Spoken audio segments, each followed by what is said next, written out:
தஞ்சாவூர் கும்பகோணத்தில் அங்கன்வாடி மையத்தை இடிக்க எதிர்ப்பு தெரிவித்து பொதுமக்கள் முற்றுகை போராட்டத்தில் ஈடுபட்டனர். தஞ்சை மாவட்டம் கும்பகோணம் பழைய அரண்மனை தெருவில் அங்கன்வாடி மையம் கட்டப்பட்டு 2 ஆண்டுகளாக பொதுமக்கள் பயன்பாட்டில் இருந்து வருகிறது. இந்நிலையில் நீதிமன்ற உத்தரவுப்படி இன்று மாநகராட்சி அதிகாரிகள் கும்பகோணம் மேற்கு போலீசார் பாதுகாப்புடன் அங்கன்வாடி மையத்தை இடிப்பதற்காக வந்தனர். அவர்களை அப்பகுதி பொதுமக்கள் தடுத்து நிறுத்தி அங்கன்வாடி மையத்தை இடிக்க எதிர்ப்பு தெரிவித்து முற்றுகை போராட்டத்தில் ஈடுபட்டனர். இதனையடுத்து போராட்டத்தில் ஈடுபட்ட பொதுமக்களிடம் மாநகராட்சி அதிகாரிகள் பேச்சுவார்த்தையில் ஈடுபட்டனர்.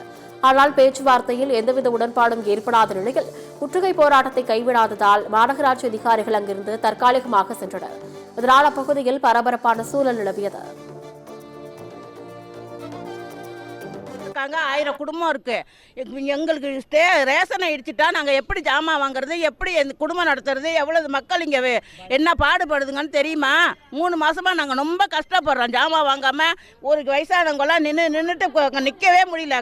சின்னோண்டு இடத்துல ஒரு ரூம்ல வச்சிருக்காங்க ரேஷனை. எங்களால் எதுவுமே செய்ய முடியல.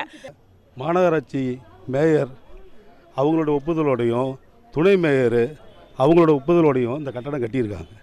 அப்போ வரைக்கும் இது குளங்கிறது யாருக்கும் தெரியலையா?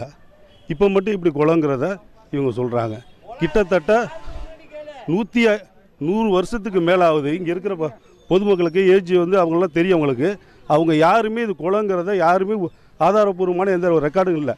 இதுக்கு முன்னாடி இருந்த ஒரு நகரமன்ற உறுப்பினர் இதை பூங்கான்னு சொல்லி பூங்காவை பராமரிக்கிறோம். தொடர்ச்சியாக அப்படி நடந்துட்டு இருக்கும்போது இப்போ குளம்னு சொல்லி பொதுமக்களுக்கு இடையூறாக இந்த வேலையில் ஈடுபட்டிருக்காங்க.